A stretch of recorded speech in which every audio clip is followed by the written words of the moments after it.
This young man started something with some key people called Michigan Forward.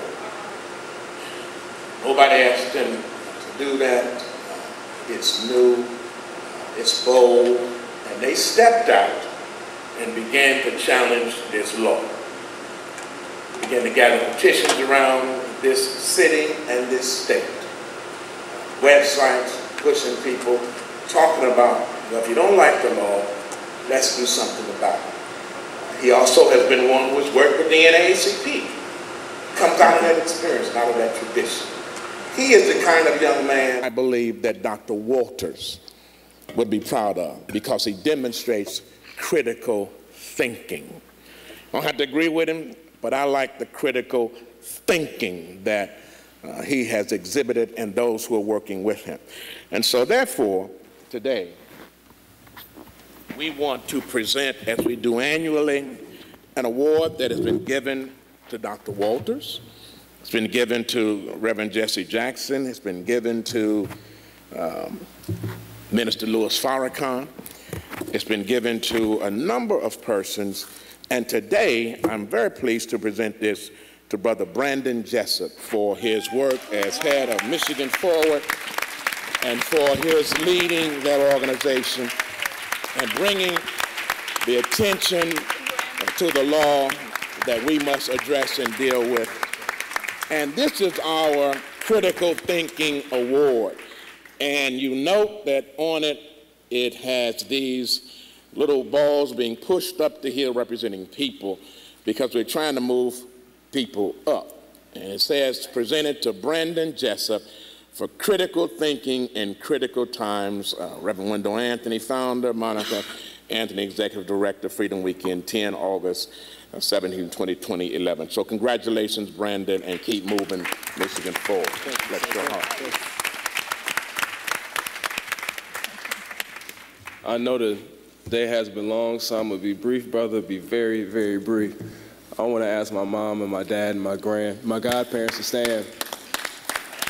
Simply because those are the folks that made sure I was labor-honed UAW, clearly. All right.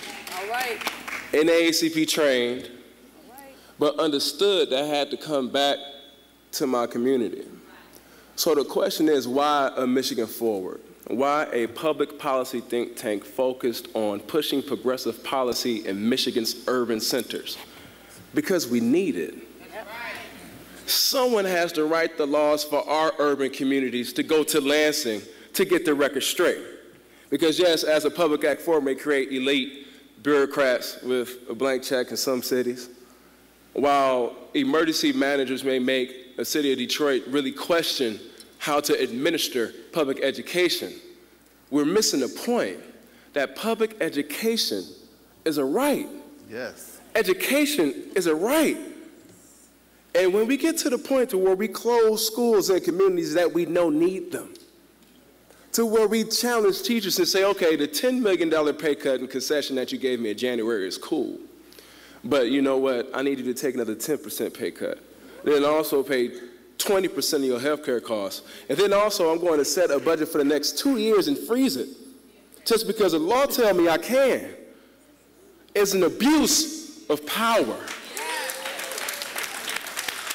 And I'm not challenging any person for what the job is that they've taken. You're a brave person.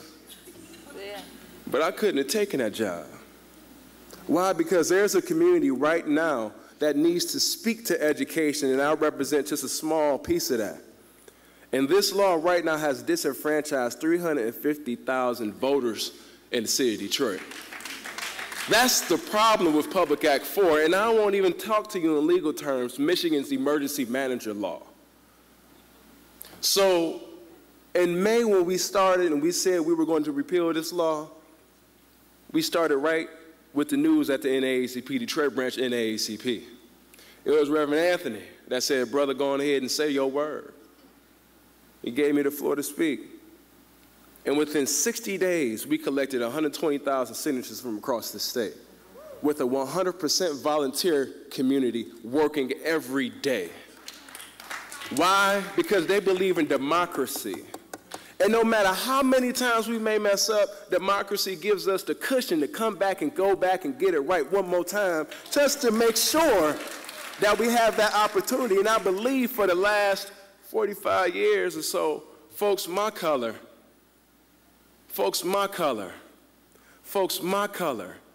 have enjoyed a full enfranchisement of voting rights, not just in the state of Michigan, but across the United States of America.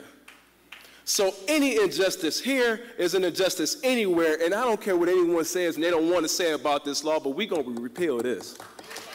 Right. And guess what? One of the caveats about Michigan's electoral law is that as soon as we get 161,304 signatures, we freeze it. We freeze it. Now that's people power right there, people. So believe in democracy in Michigan. Believe in voting rights, but most importantly, believe in the future of Michigan. Because when we're done with this, we got to talk about transportation.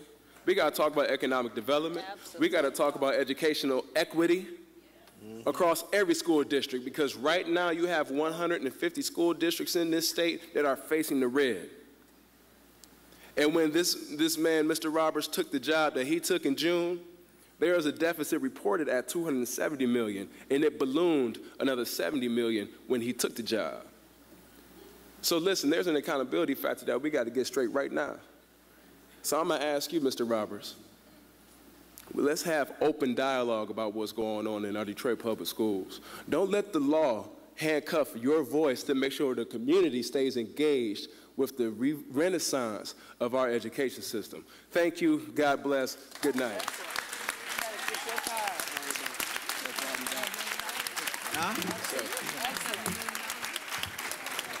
Let me also, again, congratulate Brandon. And if there are folk from Michigan Ford, stand here, who are here. Anybody from Michigan Ford? I know LaToya Henry is around somewhere. There they are over there. Thank you very much. Let me also say this, because I want everybody, I believe in doing things with dignity and respect. As I said, and I still stand with that, Roy Roberts is a good man, very fine man, and so is Brandon Jessup. We need the strength of our youth and the wisdom of our years. It makes us all whole. While I disagree with that law fervently because I believe it disenfranchises us, you can't on the one hand tell me to go out and vote and register to vote, and on the other hand, you take away the mayor, you take away the city council, you take away that's antithetical. The law gives the state the ability to do that on the premise that folk are not handling their business correctly. And if that's the case, if cities are under siege because they have financial issues, and therefore the governor can write a edict and send someone in, i.e. Berkeley, Detroit, Benton Harbor, Pontiac, all these areas, and you know where those cities are and who's in those cities. If you notice that if the governor has the ability to do that based on the fact that there's financial issues in those local communities, should not the President of the United States have the same authority to go in and replace governors because the states have financial issues? Let's do that. But ain't nobody raising that issue. We in Michigan had a $1 billion deficit. But ain't nobody changing that. And black folk weren't in charge of Michigan. Can I get a witness here? Yeah. And so I'm simply saying what's good enough for the goose is good enough for the gander as well. And Roy, that has nothing to do with you. That has to do with my commitment and our commitment to the equity of freedom, justice, and the rights that we have fought so long for in this country. And we've come too far to be turned back now. To us, it goes against voting rights and equal opportunity, and we cannot be who we are and let that stand. And so, again, let's give our panelists a good round of applause. We thank you. We appreciate you. God bless you. You know, I think we're concluded right now. Thanks for sticking and staying. If you want to shake their hands or greet them, you can do so at this time. I'm sorry if you didn't get to answer your question, but write it and send it to us, and we'll make sure they get it, and we'll get it to you. But go out and let's help change our community. God bless you. Thank you very much.